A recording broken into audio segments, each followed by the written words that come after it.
কেউ কি আছে যে আমার সাথে পুরো একটা দিন কাটাতে চায়? আমি তাকে 10,000 টাকা দিব। মেয়েদের মুখে এমন কথাটা বড্ড বেমানান। এমন কথা হঠাৎ কেউ শুনলে অবাক তো হবেই। আজ এটাই হয়েছে। দামি গাড়ি থেকে একটা সুন্দরী মেয়ে বের হয়ে এসে রাস্তার পাশে বসে থাকা তিনজন বাড়িহীন লোকেদের কাছে এসে এটা বলে। লোকগুলো দেখতে মাঝবয়সী, রাস্তার পাশটায় ওদের বাড়ি। হঠাৎ সেখানে থাকা একটা লোক বসা থেকে দাঁড়িয়ে বলে, সত্যি বলছেন তো? আমি রাজি, আমি যাব।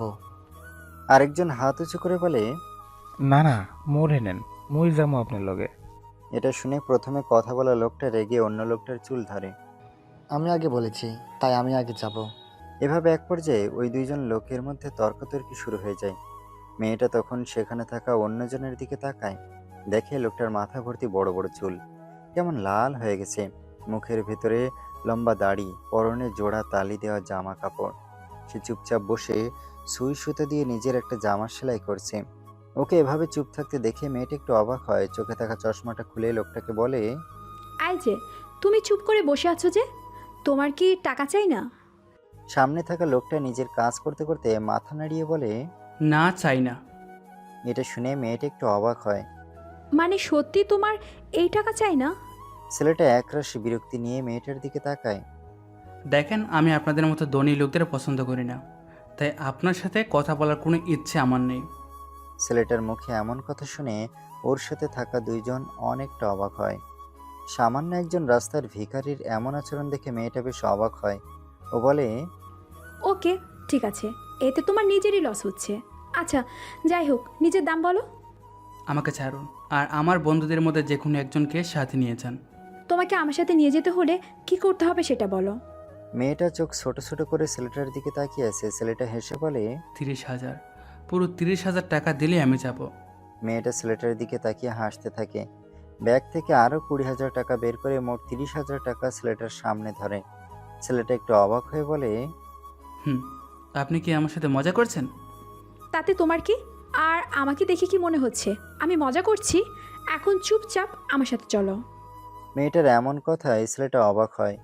ওর দুই বন্ধু ওকে মেয়েটার সাথে যেতে ইশারা করছে। টাকাটা আমার বন্ধুদের দাও, আমি এমনি এমনি আপনার সাথে যাব। ছেলেটার মুখে এমন কথা শুনে মেয়েটা অনেকটা অবাক হয়, আর ছেলেটার দিকে তাকিয়ে মনে মনে বলতে থাকে, এই বেকুবের আচরণটা কেমন যেন অদ্ভুত। সত্যি কি এ একজন রাস্তার ভিক্ষুক? কি বলে? ফ্রিতে যাবে? ছেলেটা মাথা নাড়িয়ে হ্যাঁ বলে। মেয়েটা হেসে ওঠে আর হাতের টাকাটা ওদের দুজনকে দিয়ে দেয়। সব ওকে, এখন আমার সাথে চলো। ছেলেটা আর কিছু না বলে উঠে মেয়েটার সাথে চলে যায়। মেয়েটার নাম মাইশা তালুকদার, শহরের নামকরা ধনী আসলাম তালুকদারের একমাত্র মেয়েও। বাবা মা ওকে বিয়ের জন্য অনেক দিন চাপ দিচ্ছে, এজন্য ও অনেক ভেবে একটা প্ল্যান সাজিয়েছে। আর এই বোকা অগোছালো রাস্তায় পড়ে থাকা লোকটি মেয়েটার প্ল্যানে একটি ছোট অংশ মাত্র। মাইশার গাড়িটা শহরের বিখ্যাত মেকওভার সেলুনের সামনে এসে থামলো। গাড়ি থেকে নেমে ওরা ভিতরে গেল। ভিতরে যেতেই সেখানে একটা কর্মচারী ওদের কাছে চলে আসে। মাইশা ছেলেটাকে বলে, তো প্রথমে গোসল করে জলদি নিজেকে পরিষ্কার করো, বাকি সব পরে হবে। ছেলেটা বলে, ঠিক আছে, আপনি যেটা বলবেন সেটাই হবে বস। ছেলেটা হঠাৎ এভাবে বস ডাকাতে মাইশা অনেকটা অবাক হয় আর হেসে ওঠে। যেটা দেখে সামনে দাঁড়ানো ছেলেটার মনে মনে ভাবতে থাকে, জানি না সামনে আরও কি কি আসতে চলেছে। মাইশা ছেলেটাকে ওর দিকে এমন করে তাকিয়ে থাকতে দেখে একটু জোর গলায় বলে ওঠে। কি সমস্যা কি? এখনো এখানে এভাবে দাঁড়িয়ে আছো যে? সেখানে থাকা কর্মচারী মেয়েটা ছেলেটাকে সাথে নিয়ে গেল। মাইশা সেলুনের মালিক তুলির সাথে বসে চা খাচ্ছে। হঠাৎ সে বলে, তো এই অদ্ভুত দেখতে মানুষটা আসলে কে? আর একে তুমি কোথা থেকে ধরে আনলে? ওনার এমন প্রশ্ন শুনে মাইশা হেসে ওঠে। চায়ের কাপটা টেবিলের উপর রেখে বলে, দেখে কি মনে হয়? আর ভিক্ষুকরা যেখানে থাকে সেখানেই পেয়েছি। তবে এই লোকটা না সত্যি বড় অদ্ভুত টাইপের। যাই হোক, প্ল্যান মতো সব কিছুই হচ্ছে, এখন বাকিটা তোমার হাতে। তোমাকে যে করেই হোক ওকে একটু হ্যান্ডসাম টাইপের বানাতে হবে। ওরা কথা বলছিল, তখনই দরজা খুলে মধ্যবয়স্ক একটা লোক সেখানে এলো, যাকে দেখে তুমি একটু অবাক হয় আর দাঁড়িয়ে বলে, মিস্টার মিজান, আপনি এই সময় এখানে? মিস্টার মিজান, এই বিল্ডিংটা ওনারই। গত 3 মাসে 2 বার এখানকার ভাড়া বাড়িয়েছেন উনি। এখন হঠাৎ ওনাকে এখানে দেখে তুলি অনেকটা অবাক হয়ে গেছে।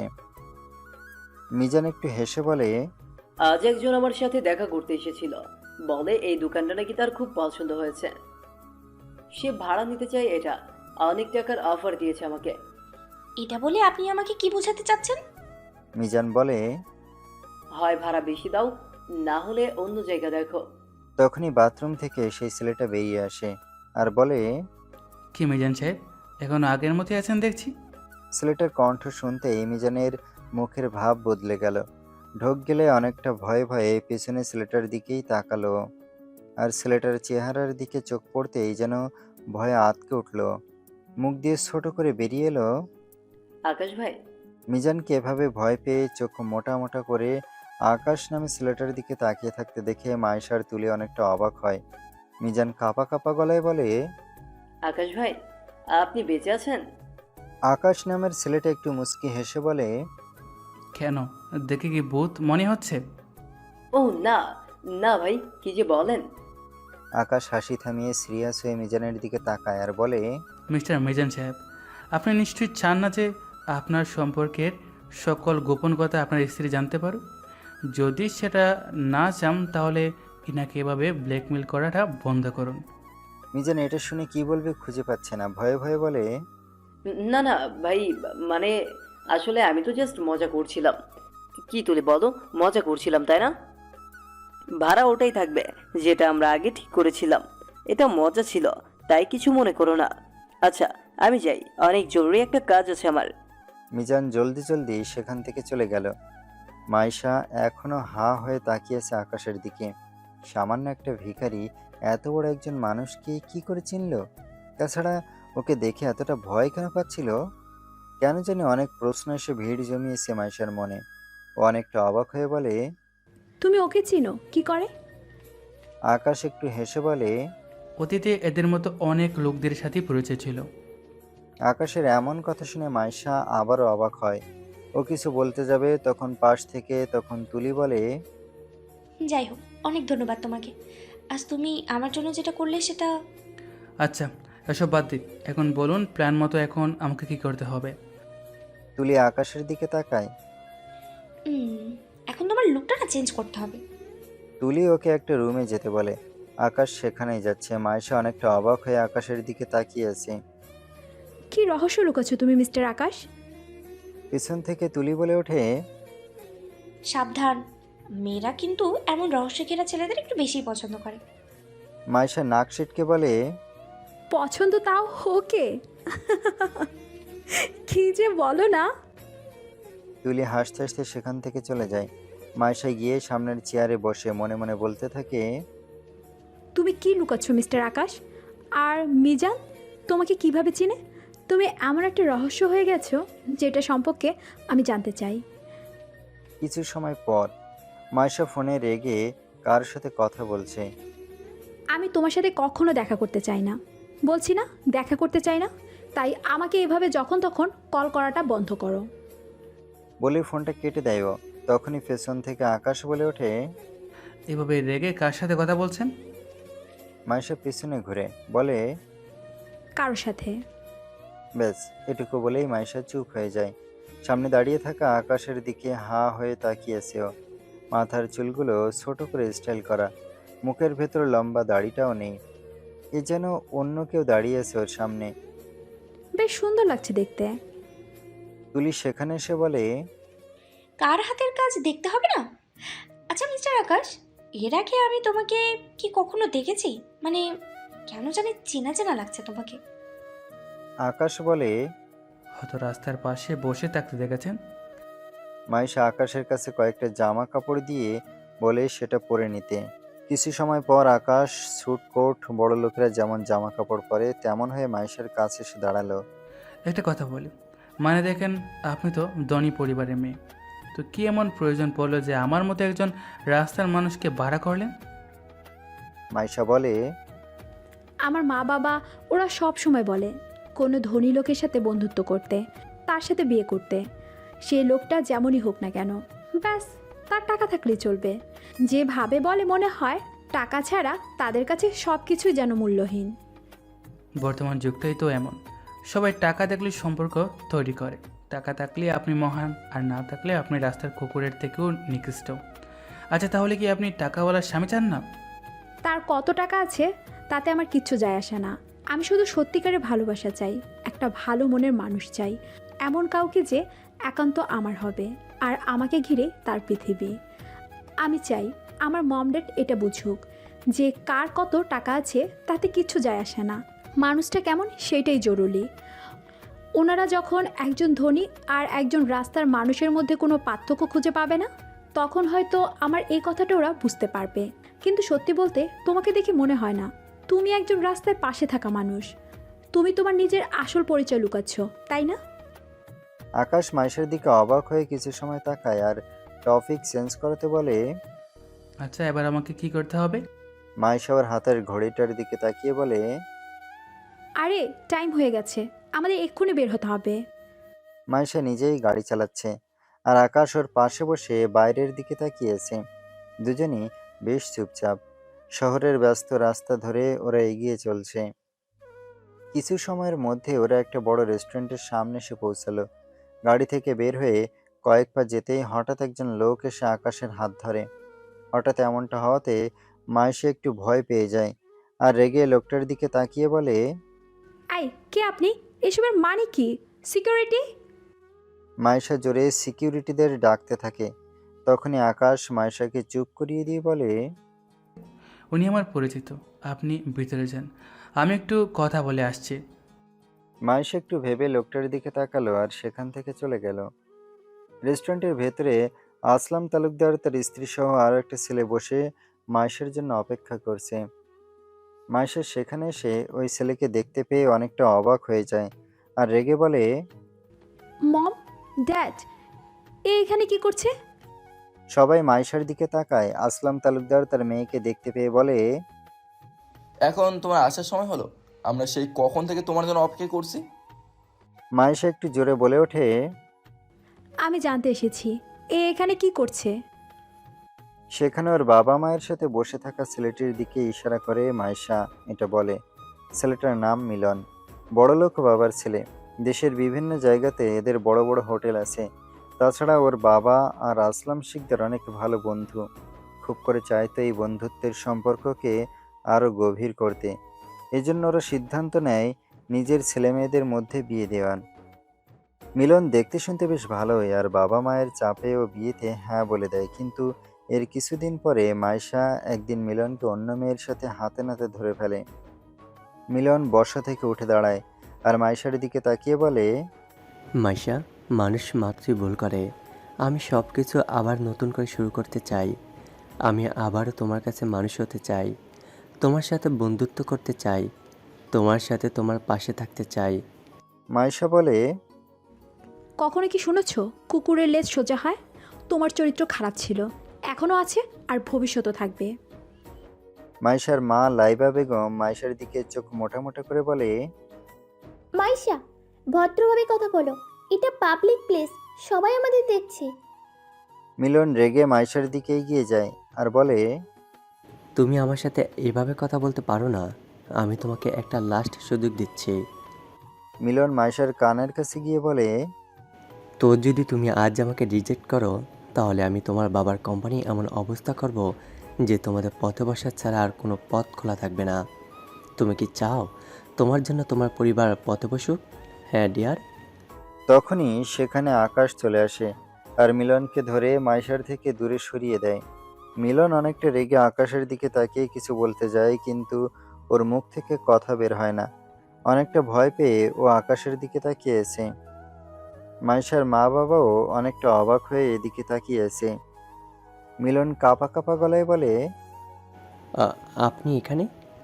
মিলনকে এভাবে ভয় পেতে দেখে মাইশা সহ ওর বাবা অনেকটা অবাক হয়ে যায়।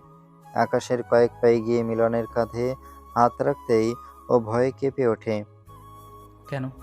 কোনো মেয়েকে নিজের করতে হলে আগে যে তার সাথে ভালোভাবে কথা বলতে হয়, তার সাথে ভালো ব্যবহার করতে হয়, এটা মনে হয় জানা নেই তোমার। মিলন মাথা নিচু করে বলে। সরি ভাই, ভুল হয়ে গেছে আমার। আমি জানতাম না আপনি আর মাইশা একসাথে। কেন কেউ আমাকে এই কথাটা বলেনি? যদি আমি জানতাম তাহলে এখানে আসতাম না। ভাই বিশ্বাস করেন, খুব বড় ভুল করে ফেলেছি আমি। আমাকে মাফ করে দিন। মাপ চাইতে চাইতে মিলন সেখান থেকে এক প্রকার দৌড়ে পালিয়ে গেল। মাইশা অনেকটা অবাক হয়ে আকাশের দিকে তাকিয়ে আছে। এটা কি হলো? তুমি সত্যি রাস্তার মানুষ? রাস্তার মানুষ কথাটা শুনতেই মাইশার মা বলে ওঠে, রাস্তার মানুষ? তার মানে তুমি একটা রাস্তার মানুষকে সাথে নিয়ে আমাদের কাছে এসেছো? আকাশ আসলাম তালুকদারের দিকে এগিয়ে যায় আর বলে, স্যার, জানি এমনটা বলা ঠিক নয়, তবু বলছি, নিজের মেয়েকে বাজারের কোনো পণ্য মনে করে যার তার হাতে তুলে দিবেন না, কারণ ছোট একটা ভুল সারা জীবনে কান্না হয়ে যেতে পারে। আপনারা যদি নিজ হাতে আপনাদের মেয়ের জীবনটা শেষ করতে দিতে চান তাহলে আপনাদের মন মতোই যা ইচ্ছা করুন, আর যদি সেটা না চান তাহলে কোনো সিদ্ধান্ত নেওয়ার আগে ওর কাছে জানতে চান ও কী চায়। আসলাম তালুকদার আকাশের কথা শুনে মাইশার দিকে তাকায়। দেখে মাইশা আকাশের দিকে কেমন করে তাকিয়ে আছে। এটা দেখে উনি আকাশকে বলে, তোমাকে তো ঠিক চিনলাম না, কে তুমি? আর আমার মেয়ের সাথেই বা তোমার কিসের সম্পর্ক? পাশ থেকে লাইবা বেগম বলে ওঠে, আরে শুনলে না, তোমার মেয়ে তো মাত্র বললো ওকে রাস্তা থেকে তুলে এনেছে। আকাশ মুচকি হেসে বলে, জি স্যার, আমি রাস্তারই ছেলে, বাড়ি ঘর নেই, তাই এই রাস্তার পাশে আমার থাকা খাওয়া। তবে চিন্তা করবেন না, আপনার মেয়ের সাথে আমার কোনো সম্পর্ক নেই। আকাশ এটা বলে মাইশার দিকে তাকায়। দেখে মাইশা ওর দিকে কেমন করে তাকিয়ে আছে। ওদের চোখে চোখ পড়তেই আকাশ একটু মুচকি হাসে। আকাশ ছেলেটা বড়ই অদ্ভুত। ওকে যতই দেখছে মাইশার মনে ওকে নিয়ে জানার কৌতূহলটা বেড়েই চলেছে। কেই আকাশ, কেনই বা সবাই ওকে দেখে ভয় পাচ্ছে? শহরের এত বড় বড় লোকেরা ওকে কি করে চেনে? এসব প্রশ্ন ওর মাথায় ঘুরপাক খাচ্ছে। মাইশার মা লাইবা বেগম আকাশের দিকে তীক্ষ্ণ নজরে তাকিয়ে মাথা থেকে পা পর্যন্ত ভালো করে দেখেছে। দেখে তো কোনোভাবেই মনে হচ্ছে না ও রাস্তার কেউ। এই ছেলে, সত্যি করে বলো তো, তুমি আসলে কে? দেখে তো একদম মনে হচ্ছে না তুমি রাস্তার কেউ। আর আমার মেয়ের সাথে যদি তোমার কোনো সম্পর্ক না থাকে তাহলে ওর সাথে তুমি এখানে কেন এসেছো?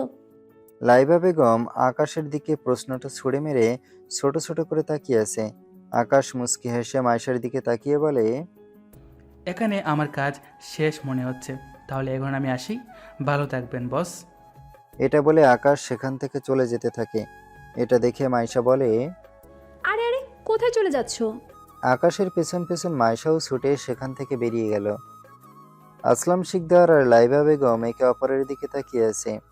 লাইবা বেগম বলে, আমি শিওর তোমার মেয়ে আমাদের থেকে কিছু লুকাচ্ছে। আর ওই ছেলে মোটেও রাস্তার ছেলে নয়। রেস্টুরেন্টের বাইরে চলে এসেছে আকাশ। মাইশাও ওর পেছনে সেখানে চলে এসেছে। এই যে, তোমাকে বলছি ওখানেই দাঁড়াও। দাঁড়াতে বলছি না? মাইশার চিৎকার শুনে আকাশ সেখানে দাঁড়িয়ে যায়। মাইশা আকাশের কাছে এগিয়ে এসে বলে, কি সমস্যা কি?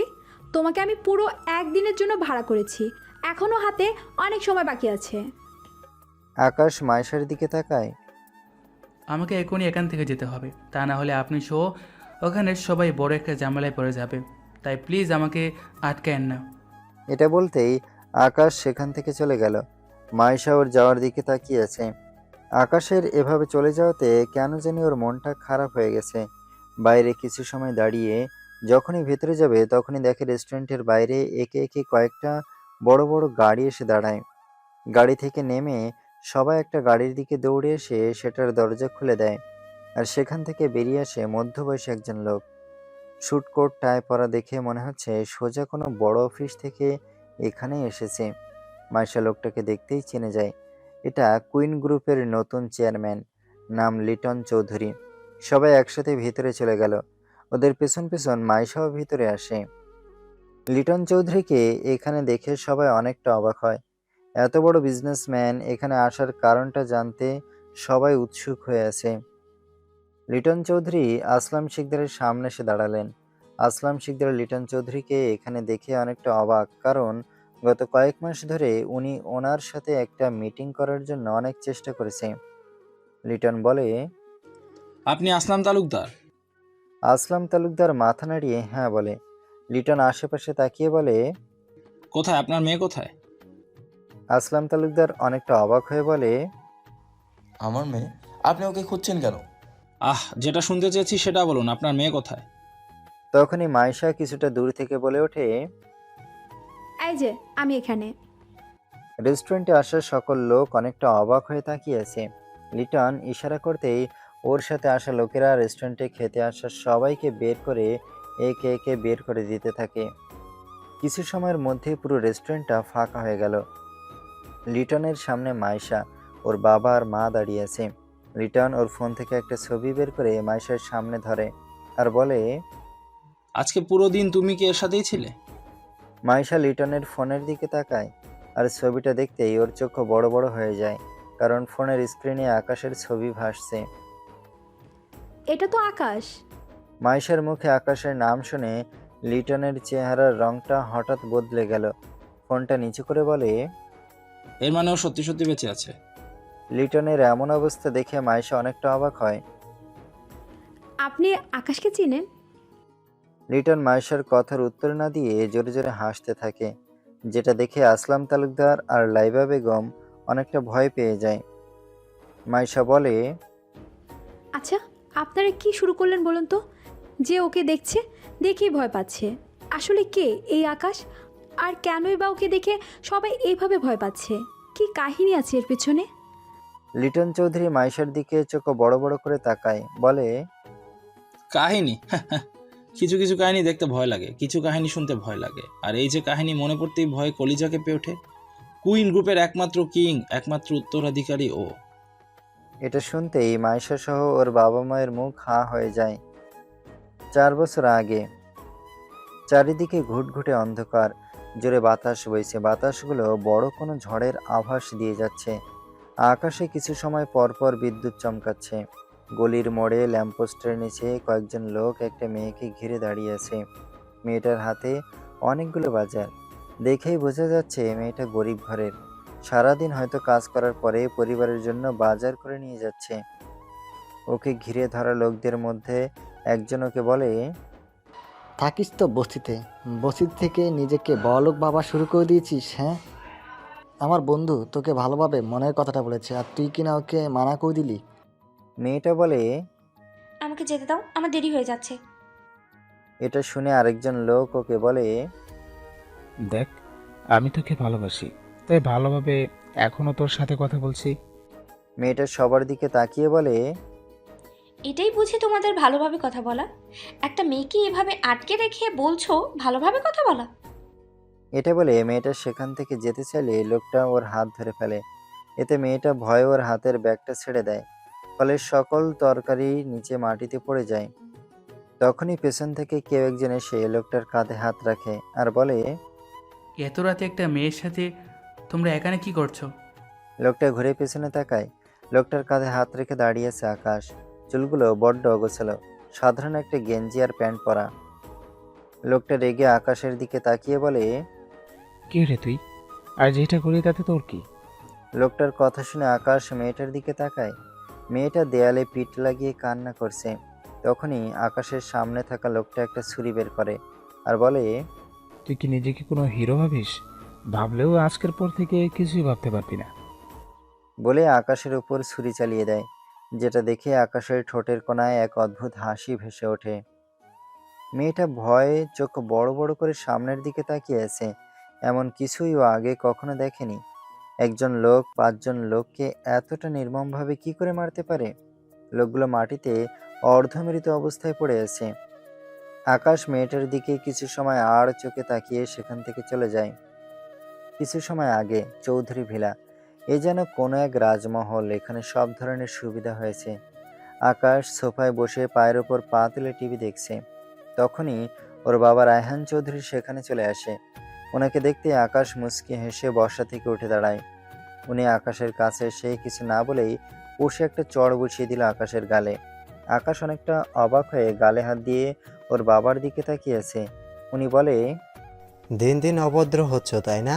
কোন সাহসে তুমি তোমার মায়ের সাথে বেয়াদবি করেছো, হ্যাঁ? হঠাৎই আকাশের চোখে মুখে বিরক্তির ছাপ চলে আসে। আরও বলে, উনি শুধুমাত্র আপনার স্ত্রী, আমার মা অনেক আগে মারা গেছে।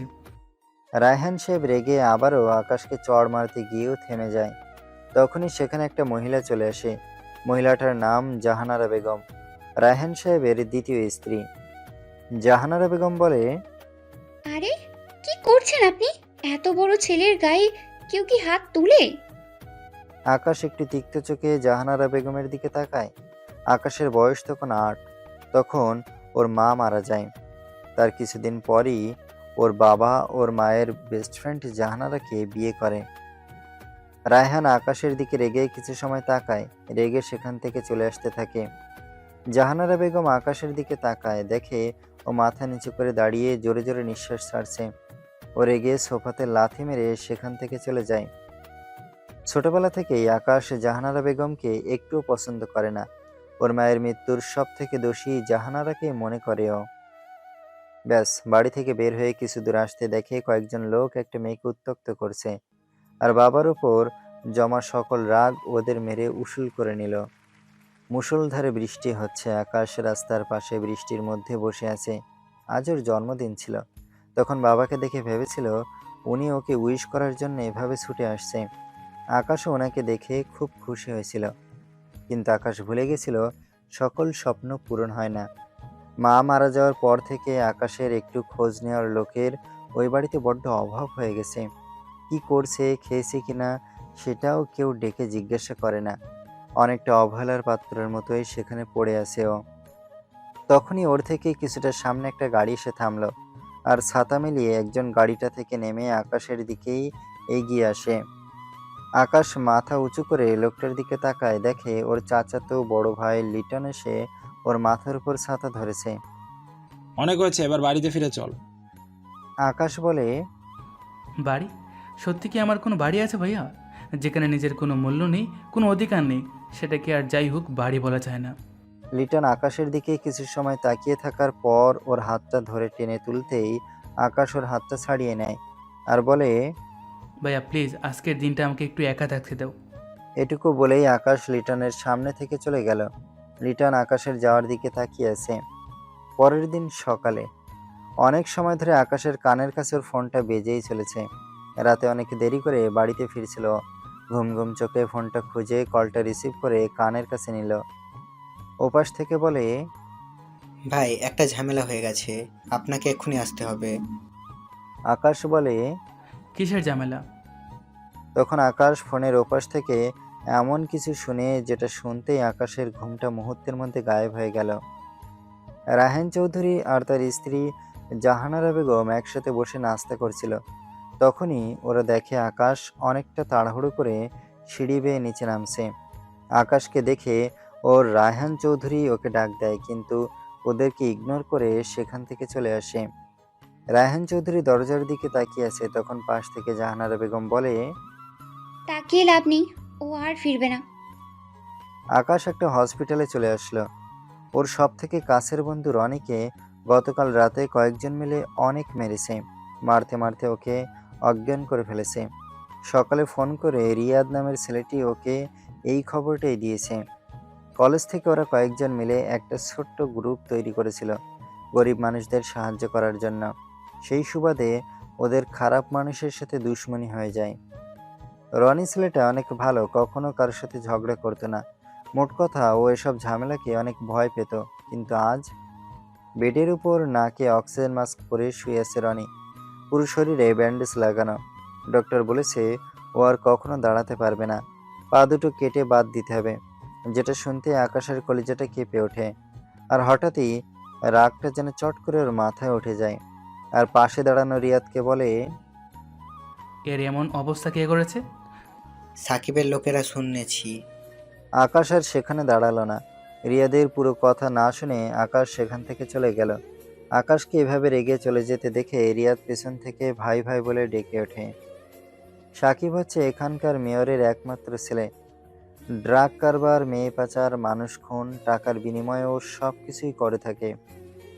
কলেজে কয়েকজন ছেলের সাথে বসে হেসে গল্প করছে সাকিব। তখনই আকাশ গিয়ে ওর সামনে দাঁড়ায়। হঠাৎ আকাশকে সেখানে দেখেও একটু চমকে যায়। তারপরেও সাকিব হেসে বলে, আরে আরে দেখো কে এসেছে! গরিবের সাথী আমাদের একমাত্র আকাশ ভাই এখানে এসেছে। কি হ্যাঁ, জন্মদিনের গিফট কেমন লাগলো? আকাশকে ওর দিকে এমন শক্ত চোখে তাকিয়ে থাকতে দেখে সাকিব বলে, এমন মায়া ভরা আর তাকিয়ে থাকিস না রে, না হলে আমি নিশ্চিত তোর প্রেমে পড়ে যাব। এটা বলে সাকিব সহ বাকি সবাই হা হা করে হাসতে থাকে। তখনই হঠাৎ একটা গুলি এসে সাকিবের কপাল ভেদ করে চলে যায়। সবার হাসিটা যেন এক মুহূর্তে চিৎকারে বদলে যায়। সামনে পিস্তল হাতে দাঁড়িয়ে আছে আকাশ।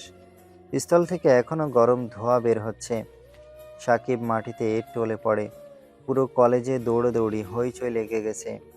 রায়হান চৌধুরী অফিসে কাজ করছিল।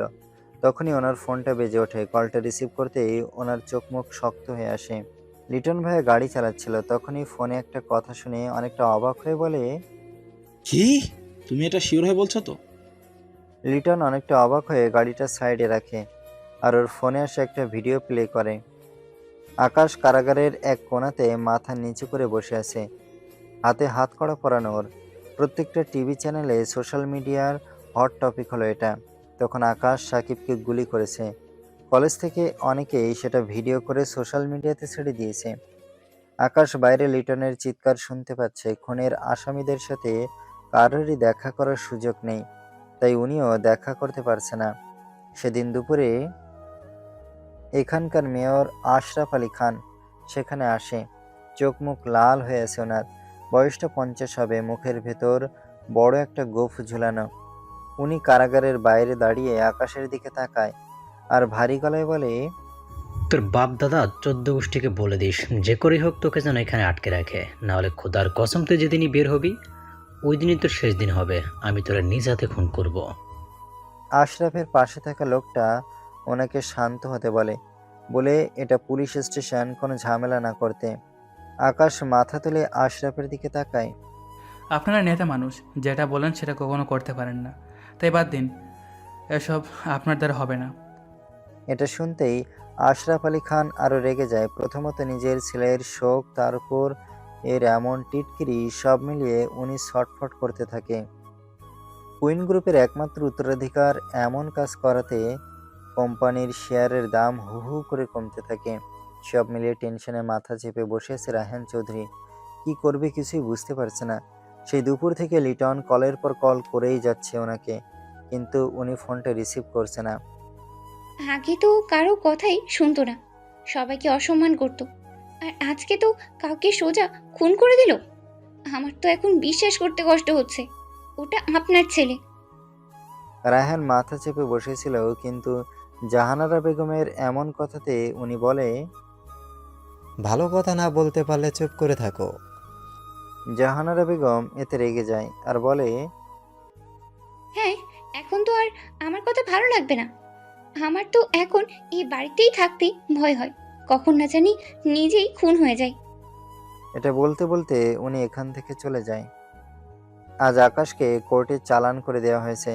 আদালতে ঢোকার আগে লিটন ওর সাথে দেখা করতে আসে আর বলে, কোনো চিন্তা করিস না, আমি আছি, তো সব ঠিক হয়ে যাবে। আকাশ যে ওকে কিছু জিজ্ঞাসা করবে তার আগেই পুলিশ ওনাকে সরিয়ে নিয়ে যায়। আদালতের কাঠগড়ায় দাঁড়িয়ে আছে ও। সামনে এক পাশে লিটন ভাইয়া, উকিল সহ ওর বন্ধুরা বসে আছে, আর অন্য পাশে আশরাফ আলী খান, উকিল সহ তার লোকেরা। হঠাৎই সবাইকে অবাক করিয়ে দিয়ে আশরাফ আলী খানের উকিল বলে ওঠে, তারা এই মামলাটা নিজেদের মধ্যে মিটিয়ে নিতে চায়। ওরা আকাশকে ক্ষমা করে দিতে চায়। তাছাড়া বলে এটা একটা অ্যাক্সিডেন্ট ছিল। এটা শুনে সেখানের সবাই অনেকটা অবাক হয় আর আশরাফ আলী খানের প্রশংসা করতে থাকে। সেদিন সন্ধ্যার একটু আগে সব ফর্মালিটি শেষ করে আকাশ পুলিশ স্টেশন থেকে বের হয়। বাড়িতে আসতেই রায়হান চৌধুরী আকাশের গালে কষে একটা চড় মেরে দেয়। এতে লিটন এগিয়ে আসতেই উনি ওকে থামিয়ে দেয় আর রেগে লাল হয়ে আকাশকে বলে, আজ তোর জন্য আমাকে এত ছোট হতে হচ্ছে, ভাবতেও ঘৃণা হচ্ছে তুই আমার ছেলে। এমন তো মনে হচ্ছে সেদিন যদি তোর মায়ের সাথে তোকেও বিদায় করে দিতে পারতাম তাহলে ভালো হতো। তখন তো আর বুঝি নেই খারাপের মানুষের পেটে খারাপই জন্ম নেয়। প্রতিদিন দুনিয়াতে এত মানুষের মরণ হয়, কিন্তু তোর হয় না কেন? হলেই তো বেঁচে যাই আমি। আজ তোর জন্য আমার কোম্পানির এত বড় ক্ষতি হয়েছে, শুধুমাত্র তোর জন্য। আকাশের চোখে পানি টলমল করছে। ও বলে, পাপা তুমি? রায়হান হাত উঁচু করে আকাশকে থামিয়ে দেয়। আজ থেকে আমার কোনো ছেলে নেই, আজ থেকে তোর সাথে সকল সম্পর্ক আমি ছিন্ন করছি। আজ থেকে তুই আমার কেউ না। লিটন রায়হান চৌধুরীর কাছে এসে বলে। কী সব বলছেন কাকু? ও তো ড্রয়িং রুমে একলা আকাশ দাঁড়িয়ে চোখের পানি ফেলছে। কিছু সময় পর পর উপরের আকাশে বিদ্যুৎ চমকাচ্ছে, সাথে জোরে জোরে মেঘ ডাকছে, আর বৃষ্টি তো আছেই। আকাশ ব্রিজের রেলিং ধরে দাঁড়িয়ে আছে। মনের ভেতরে একটা চিন্তা, একটা বারের জন্য ওর বাবা জানার চেষ্টা করলো না ও কেন এমনটা করেছে। নিজের ছেলের থেকে কি তার কাছে কোম্পানিটাই বড় হয়ে গেল? হ্যাঁ, সেটা তো সব সময় ছিল। ছোটবেলা থেকেই আকাশ দেখে আসছে ওর বাবা কাজ নিয়েই ব্যস্ত। দিন শেষে যখন বাড়ি ফিরত, আকাশ তার কাছে ছুটে যেত, কিন্তু কিছু বললেই উনি বকে আকাশকে সেখান থেকে তাড়িয়ে দিত। আকাশ আজ এটা খুব ভালো করেই বুঝতে পেরেছে যে ও থাকুক আর নাই বা থাকুক, তাতে কারোরই কোনো যায় আসে না। এসবই ওর মাথায় ঘুরছিল, তখনই দুইটা কালো গাড়ি এসে ওর সামনে দাঁড়ালো, আর সেখান থেকে নেমে এলো আশরাফ আলী খান, সাথে আরো কয়েকজন লোক। আশরাফ রেগে লাল হয়ে আকাশের দিকে তাকালো।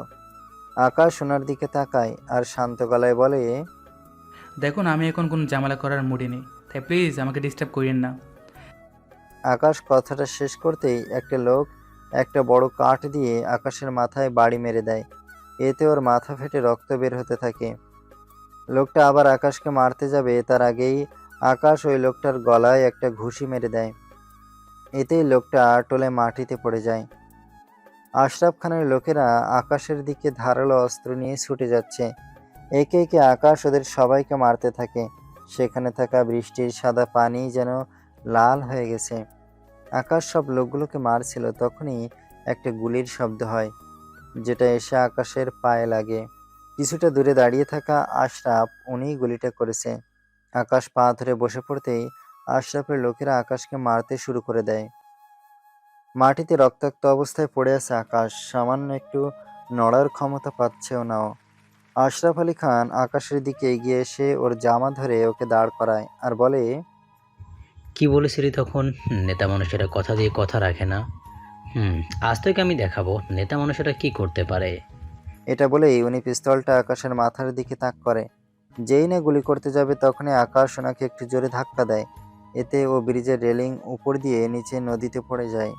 আশরাফ আলী খান রাগে চিৎকার করে পানিতে গুলি করতে থাকে। এভাবে গুলি করাতে উনি দেখে নদীর পানিটা রক্তে লাল হয়ে গেছে। এটা দেখে উনি হা হা করে হাসতে থাকে। বর্তমানে মায়েশা অনেকটা অবাক, লিটনের দিকে তাকিয়ে আছে। আসলাম তালুকদার আর ওনার স্ত্রীরও একই অবস্থা। ওই দিনের পর থেকে আকাশকে আমরা কোথাও আর খুঁজে পাইনি। শেষবার ওকে বড় ব্রিজের কাছে দেখা গেছিল, সবাই তো ধরে নিয়েছে আর বেঁচে নেই। কিন্তু আমি জানতাম ও বেঁচে আছে, কারণ ওই দিন ব্রিজে 11 জনের মৃতদেহ পাওয়া গেছিল, আর ওটা আকাশেরই কাজ ছিল, যেটা আমি দেখেই বুঝে গেছিলাম। তাই ওর থেকে সাবধানেই থাকবেন আপনারা। তবে আমি একটা জিনিস কিছুতে মিলাতে পারছি না, ও এমন উন্নত লাইফস্টাইল রেখে সামান্য রাস্তার ফকিরের মতন জীবনযাপন কেন করছে? মায়েশা বলে, হয়তো ওই উন্নত লাইফস্টাইলে থেকে এভাবে সাধারণ একজন রাস্তার মানুষ হয়ে থাকাটাই ওর কাছে ভালো লেগেছে। তাছাড়া যেখানে ওর কোনো মূল্য নেই, সেখানে ও একটা অবহেলার বস্তু মাত্র। সেখানে ও কেন ফিরবে বলুন? লিটন অনেকটা অবাক হয়ে মায়েশার দিকে তাকায়। ও এত কিছু করেছে, মানুষকে মেরেছে, এটা জেনেও মেয়েটা ওর পক্ষ নিয়ে কথা বলছে। অন্যদিকে মায়েশা বারবার অবাক হচ্ছে এটা ভেবে যে আকাশের অমন শান্ত বোকা বোকা চেহারার পেছনে এত বড় সত্যি লুকিয়ে আছে, যেটা শুনলেই যে কেউ ভয় পাবে। শুনশান একটা গলি দিয়ে হাঁটছে আকাশ, তবে বারবার ওর মনে হচ্ছে কেউ একজন ওকে ফলো করছে। আকাশ অনেকবার পেছনে ফিরে তাকিয়েও কাউকে দেখতে পায় না। কিছুটা দূরে আসতেই আকাশ একটা দোকানের ভেতরে ঢুকে পড়ে। কিছু সময় পরে কালো মাস্ক পরা একটা লোক সেখানে ঢোকে। লোকটা এদিক ওদিক তাকিয়ে কিছু একটা জিনিস খুঁজছে। তখনই পেছন থেকে আকাশ বলে ওঠে, এই যে এখানে আমি। লোকটা পিছনে ফিরে আকাশকে দেখতেই ওর চোখ বড় বড় হয়ে যায় আর দৌড়ে সেখান থেকে পালাতে থাকে। আকাশও ওর পিছনে ছুটতে থাকে। কিছু দূর ছোটার পর লোকটাকে ও ধরে ফেলে, আর ধরে লোকটার মাস্ক খুলে নেয়। লোকটাকে অনেক আগে আকাশ দেখেছিল। লোকটার মুখের মধ্যে বড় একটা কাটা দাগ, যেটা আকাশেরই দেওয়া। উনি একটা সময় 9 বছরের একটা বাচ্চাকে ধর্ষণের চেষ্টা করেছিল, যার শাস্তি হিসেবে আকাশ ওনার মুখে এমনভাবে দাগ দিয়ে দেয়। আরে মিস্টার রহিম যে, কতদিন পরে আবার দেখা হয়ে গেল। আকাশ উকে ছেড়ে দিতেই লোকটা ওর মুখে আবার মাস্কটা পরে নেয় আর পকেট থেকে ছোট একটা ছুরি বের করে বলে, ওই দিনে বদলা আজ তোকে দিতে হবে। আমি আজ তোকে মেরে আমার সাথে অপরাধে প্রতিশোধ নেব। আকাশ এটা শুনে হাসতে থাকে আর হঠাৎই রেগে বলে, অপরাধ আমি করেছি? হায় রে মানুষ, তুই যখন ওই বাচ্চা মেয়ের সাথে খারাপ কাজ করতে যাচ্ছিলি তখন কি ওটা অপরাধ ছিল না? যদি ওটা তোর নিজের মেয়ে হতো তখন কি তার সাথে এমনটা করতে পারতিস? আরে অপরাধের কথা তোর মুখে মানায় না। নিজের বৃদ্ধ মাকে মেরে যেদিন বাড়ি থেকে বের করে দিচ্ছিলি সেদিন তোর এই অপরাধ বোধটা কই ছিল? এসব বলতে বলতে আকাশ রহিমের দিকে এগোচ্ছে আর রহিম ভয়ে পেছনের দিকে পেঁচাচ্ছে। দেখ, কাছে আসবি না বলে দিলাম, না হলে সত্যি সত্যি কিন্তু ছুরি চালিয়ে দেব। মনে হয় না সেই সাহস তোর হবে। এখনও সময় আছে, ভালো হয়ে যা। এটা বলে আকাশ সেখান থেকে চলে যেতে থাকে। রহিম যেন সেখানে জমে বরফ হয়ে গেছে, কি করবে কিছুই ভেবে পাচ্ছে না। মাইশা, লিটন সহ ওর বাবা মা আকাশকে নিয়ে কথা বলছিল। তখন লিটনের সাথে আসা একজন গার্ড ওর কাছে এসে বলে, স্যার, হসপিটাল থেকে কল আসছিল, ওনার অবস্থা হঠাৎ করে নাকি খারাপ হয়ে গেছে, আমাদের জলদি সেখানে যেতে হবে। এটা শুনতেই লিটনের চোখে মুখে চিন্তার ভাঁজ পড়ে যায়। পকেট থেকে একটা প্যাকেট বের করে মাইশার হাতে ধরিয়ে দিয়ে বলে, আকাশের সাথে তোমার আবার দেখা হলো, ওকে এটা দিও, আর এখন আমাকে যেতে হবে। এটা বলে লিটন সেখান থেকে চলে গেল। আসলাম তালুকদার আর লাইবা বেগম মাইশার দিকে চোখ বড় বড় করে তাকিয়েছে। এসব কি মাইশা? তুই কি সত্যি এসব কিছু জানতিস না? মাইশা মাথা নাড়িয়ে না বলে। পাশ থেকে লাইবা বেগম বলে, এই জন্যই মানুষ বলে চেহারা দেখে কাউকে বিবেচনা করতে হয় না। তাই ভবিষ্যতে যেটাই করিস না কেন একটু ভেবে চিন্তে খোঁজ নিয়ে তারপর করিস। ওনারা মাইশাকে এটা সেটা বলে বুঝাচ্ছে, কিন্তু মাইশা হাতে থাকা প্যাকেটটার দিকে এক নজরে তাকিয়েই কিছু একটা ভাবছে। আর হঠাৎ মাইশা বলে, আচ্ছা তাহলে এখন আমি যাই, তোমার ছোট একটা কাজ আছে, তোমরা বাসে চলে যাও। এটা বলেই ও সেখান থেকে বেরিয়ে যায়। আকাশকে ও প্রথম যেখানে দেখেছিল প্রথমে সেখানেই আসে, কিন্তু সেখানে ওই দুজনকেই দেখতে পায়।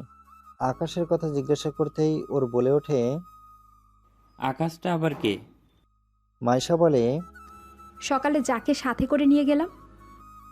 লোক দুজন এটা শুনে অবাক হয়ে, ওরা জানতোই না ওদের সাথে এতদিন ধরে থাকা ছেলেটার নাম আকাশ। ওদের কথা শুনে মাইশা বুঝতে পারে আকাশ এখানে আসেনি।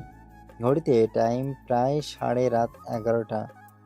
মাইশা সেই সন্ধ্যার পর থেকে আকাশকে খুঁজেই চলেছে। কিছুক্ষণ আগে থেকে বৃষ্টি শুরু হয়েছে, সময়ের সাথে সাথে বৃষ্টিটা আরো জোরে পড়ছে। মাইশা গাড়ি চালাচ্ছিল আর আশেপাশে চোখ রাখছিল। হঠাৎ রাস্তার পাশের ছোট্ট একটা গলিতে ওর চোখ পড়ে। বৃষ্টির মধ্যে আকাশ আনমনে হাঁটছিল, তখনই ও দেখে একটা বিড়ালছানা বৃষ্টিতে ভিজছে। এটা দেখেও জলদি নিজের গায়ে থাকা কোটটা খুলে বিড়ালছানার মাথার উপর ধরলো। কি তোমারও কি আমার মতো কোথাও যাওয়ার জায়গা নেই? আমার মতো কি তুমিও একা হয়ে গেছো? আমি জানি তো নিজের পরিবার আপনজনদের ছাড়া থাকাটা কতটা কষ্টের। আকাশ খেয়াল করে হঠাৎ যেন ওর উপর বৃষ্টি পড়া বন্ধ হয়ে গেছে, কিন্তু পাশে তো ঠিকই করছে। ও ঘুরে পেছনে তাকাতেই দেখে মাইশা ওর পেছনে দাঁড়িয়ে ওর মাথার উপর ছাতা ধরে রেখেছে। আকাশ হঠাৎ ওকে এখানে দেখে অনেকটা অবাক হয়।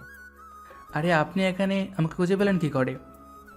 পুরো চট্টগ্রাম শহরের প্রতিটা রাস্তা অলিগলি কোনোটাই বাদ নেই যেখানে তোমাকে খুঁজিনি, কিন্তু তুমি তো এখানে বিড়ালের মতো মনের কথা বলতে ব্যস্ত। আকাশ বিড়ালছানাটাকে ধরে ওর কোর্টের ভেতরে নিয়ে উঠে দাঁড়ায় আর বলে, ঠিক বুঝলাম না, মানে আপনি আমাকে কেন খুঁজছেন? আপনার কাজ তো আমি করে দিয়েছি। মাইশা বলে, এসব বাদ, আগে বলো তুমি তখন ওভাবে চলে আসলে কেন? না মানে আমার মনে হয়েছিল আপনার বাবা মা ওদের বউটা বুঝতে পেরেছে, তাই আমার কাজটাও শেষের জন্য। তো কি হয়েছে? আমি কি তোমাকে যাওয়ার জন্য অনুমতি দিয়েছিলাম? আকাশ একটু অবাক হয়ে মাইশাকে বলে, আপনি এভাবে রেগে কথা বলছেন কেন? কি এমন করেছি আমি? কি করনি তাই বলো, রুলস ব্রেক করেছো, এর জন্য তোমাকে জরিমানা দিতে হবে। আকাশ অবাক হয়ে বলে, জরিমানা? আচ্ছা বলুন। এসব পরে বলবো, এখন এই বৃষ্টি থেকে আগে বাঁচি, সামনে আমার গাড়ি রাখা, ওইটার ভিতরে গিয়ে সব কথা হবে। বলেই মাইশা আকাশের হাতটা ধরে নেয়। মাইশার হঠাৎ এমন করাতে আকাশ যেন কারেন্ট শক খেলো। ওর নজরটা হাতের দিকে পড়তেই কেমন যেন লাগতে থাকে ওর। মায়ের পরে এই প্রথম ও কোনো মেয়ের ছোঁয়া পেল, হয়তো এজন্যই এমন অনুভূতি হচ্ছে ওর। মাইশা আকাশের হাত ধরে টান দিতেই দেখে আকাশ সেখান থেকে এক পাও নড়ছে না। আকাশ মাইশার দিকে তাকিয়ে বলে, আমায় মাফ করেন, আমি আপনার সাথে যেতে পারবো না। মাইশা আকাশের দিকে তাকায়। আকাশ বলে, দেখুন, আমি চাই না কেউ আমার জন্য আর কেউ আঘাত পাক। আমি হলাম এমন একজন যার না যেহেতু অনেক শত্রু। এজন্য হয়তো আমার জন্য আমার কাছের মানুষগুলো আমার দ্বারা কষ্ট পায়। এজন্য নতুন করে কাউকে আর কষ্ট দিতে চাই না, কারণ সেটা সহ্য করার শক্তি আমার ভিতরে নেই। তাই ভালো হবে আপনিও আমার থেকে দূরে থাকুন। এটা বলে আকাশ মাইশার থেকে ওর হাতটা ছাড়িয়ে নেয়। ভালো থাকবেন আর আমাকে মাফ করে দিবেন। এটুকু বলে আকাশ সেখান থেকে চলে যেতে থাকে। মাইশা বৃষ্টির মধ্যে আকাশের যাওয়ার দিকে তাকিয়ে দাঁড়িয়ে আছে। ওকে আটকানোর জন্য কোনো কিছুই ওর মাথায় আসছে না। তবে কেন জানি ওর আকাশের জন্য খুব খারাপ লাগছে। মানুষ বরাবরই খুব অদ্ভুত, কারণ এদের প্রধান কাজ মায়া তৈরি করা। একবার কারো মায়ায় পড়লে সেটা কাটানো বড়ই কঠিন। আকাশ সেখান থেকে চলে যাচ্ছিল, হঠাৎ কয়েকজন কালো পোশাকধারী লোক আকাশের সামনে সে পথ আটকে দাঁড়ালো। লোকগুলো সেম জামা কাপড় পরে আছে যেগুলো সন্ধ্যায় লিটনের সাথে আশা গার্ডগুলো পরেছিল। City hospital, Dhaka. লিটন অনেকটা তাড়াহুড়ো করে হসপিটালের ভেতরে ঢুকলো। আইসিইউ এর সামনে আসতে একজন ডক্টর ওনার দিকে ছুটে আসে আর বলে, ঠিক সময় এসেছেন আপনি। সময়ের সাথে সাথে ওনার অবস্থা আরও বেশি খারাপ হয়ে যাচ্ছে। আপনি যেমন যেমন বলেছিলেন আমি তেমনটা করেছি, তাই বলছিলাম যে স্যার। লিটনের পকেট থেকে একটা পটাকেট বের করে ডক্টরের দিকে ধরে, আর ডক্টরটা হাসতে হাসতে সেটা নিয়ে পকেটে ভরে বলে, আপনার যে কোনো দরকারে আমাকে স্মরণ করবেন। এখন আসি স্যার, আমার রাউন্ডের টাইম হয়ে গেছে। ডক্টরটা লিটনের অনুভূতি নিয়ে সেখান থেকে চলে গেল। লিটন আইসিইউর বাইরে থেকে কাচের জানালার কর ভেতর দিয়ে বেড লাইফ সাপোর্টে শুয়ে থাকা লোকটার দিকে তাকায়। লোকটার কেউ নয়, স্বয়ং রায়হান চৌধুরী নিজেই। 1 বছর ধরে উনি এভাবে কোমাতে আছেন। সিঁড়ি থেকে পড়ে গিয়ে মাথার পেছনে ঘাড়ে বড় চোট পার ফেলে ডিপ কোমাতে চলে যান উনি। আর তার কয়েকদিন পর হঠাৎ করে লিটন হয়ে যায় কুইন গ্রুপের চেয়ারম্যান। লিটন বাইরে থেকে ওনার দিকে তাকিয়ে হাসতে থাকে। খুব টাকার গরম ছিল আপনার। এত টাকার থাকার পরেও এমন করে কেন বেডে পড়ে আছেন? আজ আপনার তিল তিল করে গড়ে তোলা সকল সাম্রাজ্য পুরোপুরিভাবে আমার হাত হতে চলেছে। যেখান থেকে আপনি আমার আব্বুকে বেদখল করেছিলেন, চুরির অপবাদ দিয়ে অপমান করে তাড়িয়ে দিয়েছিলেন, আজ সেটা আমার হয়ে যাবে। লিটন এসবই বলছিল, তখনই ওর ফোনে একটা মেসেজ আসে, যেটা দেখে ও ভিলেনদের মতো করে হেসে ওঠে। তখন লিটন যখন মাইশার সাথে দেখা করে রেস্টুরেন্ট থেকে বের হলো, তখন ওর কিছু গার্ডদের ডেকে মাইশাকে ফলো করতে বলে। আমি শিওর মেয়েটা এখনই আকাশকে খুঁজতে বের হবে, তাই তোমরা কয়েকজন ওর উপর ভালোভাবে নজর রাখবে, আর যা কিছু হয় আমাকে জানাবে, ওকে?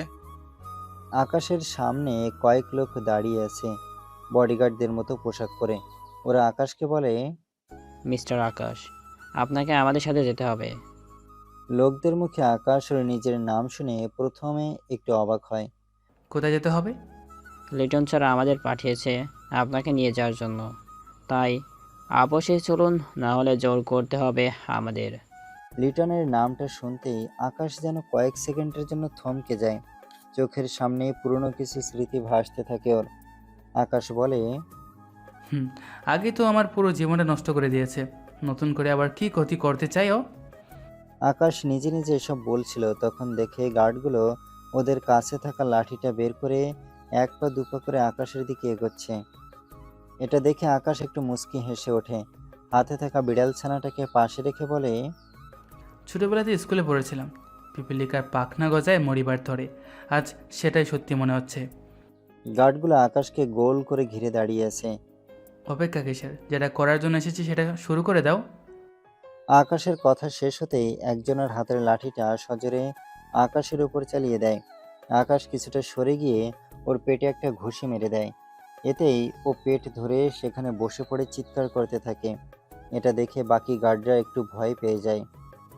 এরপর সবাই মিলে আকাশের উপর হামলা করে দেয়। আকাশ অনেক সহজভাবেই ওদের করা হামলা থেকে বেঁচে যাচ্ছে, আর এক এক করে ওদের মেরে মাটিতে শুয়ে দিচ্ছে। হঠাৎ কেউ একজন এসে ওর মাথার পেছনে শক্ত কিছু দিয়ে বাড়ি মেরে দেয়। আস্তে আস্তে আকাশের সামনে থাকা সব কিছু কালো হয়ে আসে। 4 বছর আগে আকাশের যেদিন জন্মদিন ছিল সেদিন লিটন আকাশকে খুঁজতে আসে। আকাশকে এভাবে কষ্ট পেতে দেখে ওর খুব খুশি লাগছিল। আকাশ যখন ওর সাথে ফিরল না, লিটন সোজা রায়হান চৌধুরীর কাছে গিয়ে আকাশের নামে তাকে অনেক বাজে কথা শোনায়, কান ভাঙানি দেয়। তাছাড়া এটাও বলে ও কয়েকজন ছেলেকে বিনা দোষে মেরে মেরে প্রায় আধমরা করে ফেলেছে। যেদিন আকাশ আশরাফ আলী খানের ছেলে সাকিব, আকাশের সব থেকে কাছের বন্ধু রনিকে অমন বাজেভাবে মেরেছিল, লিটন এটা অনেক ভালোভাবেই আকাশের বাবার থেকে লুকিয়েছিল। কখনো জানতেই দেয়নি এর পেছনের আসল কারণটা। আর পরেও যখন সাকিবকে গুলি মারলো সেটার ভিডিও সবার আগে ওই সোশ্যাল মিডিয়াতে ছেড়ে দিয়েছিল। এত কিছু করার পরেও ওই দিন রাতে আশরাফ আলী খানের লোকদের সাথে যখন আকাশ মারামারি করছিল, সেদিন ওর পায়ে গুলিটা লিটনই করেছিল, যেটা দেখে আকাশ অবাক হয়ে খালি লিটনের মুখের দিকে তাকিয়েছিল। যাকে কিনা ও নিজে বড় ভাই মানত, সেই আজ আকাশকে গুলি করেছে। লিটন আশরাফ আলী খানের কাছে এসে বলে, তোমরা যেমনটাই প্ল্যান করছিলে আমি ঠিক সেভাবেই সব কিছু করেছি। এখন তোমাদের পালা, মেরে বডিটা বাড়ির গেটের সামনে রেখে আসবে। লিটনের মুখে এমন কথা শুনে আকাশের অনেক খারাপ লাগতে থাকে। ও অনেকটা করুণ সুরে বলে, ভাইয়া। লিটন আকাশকে ঝাড়ি মেরে বলে, চুপ! ভাইয়া ভাইয়া কি? হ্যাঁ, ও হ্যাঁ, তোর সাথে এমনটা করছি কেন সেটা জানতে চাস, তাই তো? এটার জন্য তোর বাপ আমার মহান কাকু দায়ী। তোর বাপের জন্য আমি আমার বাপকে হারিয়েছি। এজন্য তোকে মেরে আমি তোর বাপকে বোঝাতে চাই আপনজন হারানো কত কষ্টের। তাছাড়া তোর বাপ তো এমনিতেই তোকে ত্যায্য করে দিয়েছে, তারপরও তুই তার ছেলে, এজন্য তোকে মরতে হবে। লিটন আকাশের সামনে থেকে চলে যাচ্ছে আর আশরাফ আলী খান আকাশের কাছে এসে ওর জামা ধরে দাঁড় করালো। এরপর গুলি করতে গেলেই আকাশ ওকে ধাক্কা মেরে নিচে নদীতে পড়ে যায়। আকাশ চিৎকার করে শোয়া থেকে উঠে বসলো। মাথাটা যেসব ব্যথায় ফেটে যাচ্ছে। ওর 2 হাত দিয়ে মাথাটা চেপে ধরে দেখার চেষ্টা করে কোথায় আছে ও এখন। আর সামনে তাকাতেই ওর সৎমা জাহানারা বেগমকে দেখতে পায়। 1 হাত দিয়ে চোখটা মুছে ভালো করে তাকাতেই দেখে সত্যি উনি আকাশের সামনে দাঁড়িয়ে ওর দিকে তাকিয়েছে। ওনাকে এখানে দেখে আকাশ অনেকটা অবাক হয়ে যায়, বুঝতে পারে না ওকে উনি কি করে খুঁজে পেল। তখনই সেখানে মায়েশা চলে আসে। ওর মাথায় ছোট ব্যান্ডেজ দেখে জলদি উঠে দাঁড়াতে যায় আর এতে আবার মাথা ব্যথায় চিৎকার করে ওঠে। জাহানারা বেগম তখন আকাশকে থামিয়ে দিয়ে বলে, উঠিস না আকাশ, ডাক্তার তোকে এভাবে শুয়ে থাকতে বলেছে। আকাশ অন্যদিকে মাথা ঘুরিয়ে বলে, আমার ব্যাপার আমাকে বুঝতে দিন, আপনি এত নাক না গলালে খুশি হব। আকাশ এটা বলছিল তখনই হঠাৎ ওর ওই গার্ডদের সাথে মারামারির কথা মনে পড়ে যায়। মাথা বাড়ি খাওয়ার পর যখন চারদিক অন্ধকার হয়ে আসছিল, তখন ও ঝাপসা চোখে দেখতে পায় মায়েশা ওর দিকে কেমন করে ছুটে আসছে, যেন ওর থেকে ওর অনেক দামি কোনো জিনিস কেউ নিচ্ছে। কিছুটা সামনে আসতেই গার্ডদের একজন মায়েশার উপর লাঠি চালিয়ে দেয়। ব্যাস, এরপর আকাশের আর কিছু মনে নেই। এটা মনে পড়তে আকাশ কিছুটা দূরে দাঁড়ানো মায়েশার দিকে তাকায়, দেখে ও অনেকটা রেগে আকাশের দিকেই তাকিয়ে আছে। আকাশ ওকে কিছু বলবে তার আগেই ও বলে ওঠে, এটা কোন ধরনের অভদ্রতা? মায়ের সাথে এইভাবে কেউ কথা বলে? আকাশ অনেকটা তেতো গলায় বলে, উনি আমার মা না। জাহানারা বেগম এটুকু শুনতেই সেখান থেকে চলে যায়। মায়েশার এতে একটু খারাপ লাগে। ও আকাশের কাছে এসে বলে, হ্যাঁ জানি উনি তোমার আপন মা না, তবে মা তো। আজকে ওনার জন্য তুমি এখনও বেঁচে আছো। উনি যদি তখন সময় মতো না আসতো আর তোমাকে রক্ত না দিত, তাহলে হয়তো আমরা তোমাকে আজ। আকাশ কিছু বলে না, চুপচাপ মায়েশার দিকেই তাকিয়েছে, যেটা দেখে মায়েশার কেমন জানি লাগে। ও ওর কপালের কাটা জায়গাটার দিকে তাকিয়ে বলে, মিস মায়েশা, জানেন আপনি না অনেক ভালো একজন মানুষ। স্বার্থবাদী এই দুনিয়াতে আপনার মতো মানুষের বড়ই অভাব। যেখানে সবাই টাকার পেছনে ছোটে, টাকাটাকেই সব কিছু মনে করে, টাকাওয়ালা লোকের সাথে সম্পর্ক রাখতে চায়, যে টাকার জন্য এক ভাই অন্য ভাইকে মারতে দ্বিতীয়বার পাবে না। কিন্তু এসবের মাঝে আপনি সবার থেকে আলাদা, কারণ আপনি টাকাকে না ভালোবাসাটাকে বেছে নিয়েছেন, যেটা আমার খুব ভালো লেগেছে। কেন জানি আপনার জন্য আমার মনে একটা নরম জায়গা তৈরি হয়েছে। হ্যাঁ, আপনি ভাবতেই পারেন মাথায় আঘাত পাওয়ার জন্য আবোল তাবোল বলছি, তবে এটাই সত্যি। না চাইতেই আপনি আমার কাছের কেউ হয়ে উঠেছেন। এজন্য আমি চাই না আমার জন্য আমার কাছের কেউ কষ্ট পাক, আঘাত পাক। তাই প্লিজ দয়া করে আমার থেকে দূরে থাকুন। আমার ভিতরে আর কোনো বড় আঘাত সহ্য করার শক্তি নেই। মাইশা হা হয়ে আকাশের দিকে তাকিয়ে আছে, যেন আকাশ ওকে আশ্চর্য কিছু বলে ফেলেছে। মাইশা অনেকটা অবাক হয়ে বলে, তুমি কি মাত্র আমাকে প্রপোজ করলে? আকাশ মাইশার দিকে তাকিয়ে আছে। মেয়েটা বড়ই অদ্ভুত। প্রথমে যখন দেখেছিল আকাশের মনে হচ্ছিল বড়লোক বাপের বিগড়ে যাওয়া কোনো মেয়ে হবে, কিন্তু যতটা সময় ওর সাথে থাকতে থাকতে ততই আকাশের ধারণাটা বদলাতে থাকে। কখন যে মেয়েটার প্রতি একটু একটু করে ওর মনে ভালো লাগা জন্ম নিয়েছে এটাও টেরই পায়নি। মাইশার এমন পাল্টা প্রশ্ন আর এভাবে তাকানোতে আকাশ অনেকটা থতমত খেয়ে যায়। আকাশকে অবাক করিয়ে দিয়ে মাইশা বলে, হ্যাঁ, আমি জানি আমি দেখতে সুন্দর, স্মার্ট, অনেক ছেলেদের ক্রাশ আমি। তাই বলে এমন একদিনের ভিতরে প্রপোজ করবে? ব্যাপারটা খুব বেমানান না? মাইশা নিজের প্রশংসা নিজে করছে এটা দেখে আকাশের হাসি পেতে থাকে, তবে সেটা লুকিয়ে বলে, নিজের প্রশংসাটা একটু বেশি হয়ে গেল না? মাইশা মুচকি হেসে আকাশের দিকে এগিয়ে এসে বেডের পাশে চেয়ার টেনে বসে বলে, কখনো কখনো এমন একটু একটু করতে হয়, সব বাদ। এখন বলো তো, তখন ওনার সাথে এমন ব্যবহার কেন করলে? কতটা কষ্ট পেয়েছেন উনি? জানি উনি তোমার আপন মা না, তবুও তোমার জন্য কত কষ্ট করেছে সেটা কি জানো? তখন উনি যদি সময় মতো সেখানে না এসে সাহায্য করতো তখন কি হতো? তার কথা ভাবতেই আমার কেমন লাগছে। আকাশ অন্যদিকে মাথা ঘুরিয়ে বলে, কি আর হতো, খুব বেশি হলে মরে যেতাম, এর থেকে বেশি কিছু তো আর হতো না। আকাশের এমন কথায় মাইশার একটু খারাপ লাগে। মরার কি খুব শখ? একদিন তো সবাই মরতে হবে, আগে হোক বা পরে। তাহলে তো উনি তোমাকে বাঁচিয়ে ভুল কাজ করে ফেলেছে। একটা কথা বলি, আমি না তেমন ভালোভাবে মানুষকে চিনি না, তবে একটা জিনিস খুব ভালো করে জানি, ভুল মানুষের চোখ থেকে কখনো পানি বের হয় না। আকাশ মাইশার দিকে তাকায়। মাইশা আবারও বলে, যখন তুমি অজ্ঞান ছিলে, কোনো কিছুতেই সাড়া দিচ্ছিলে না, মাথা থেকে খুব রক্ত বের হচ্ছিল, তখন আমি ওনার চোখে পানি দেখেছি। কান্না করেছিলেন উনি। তোমাকে হসপিটালে এনে তোমার জন্য সব উনি করেছে, ডক্টরদেরকে হুমকি পর্যন্ত দিয়েছে। যাকে তুমি পছন্দই করো না, বারবার শুধু অপমান করো, তার চোখে কেন তোমার জন্য পানি এলো? কেন উনি তোমার জন্য এসব করেছে?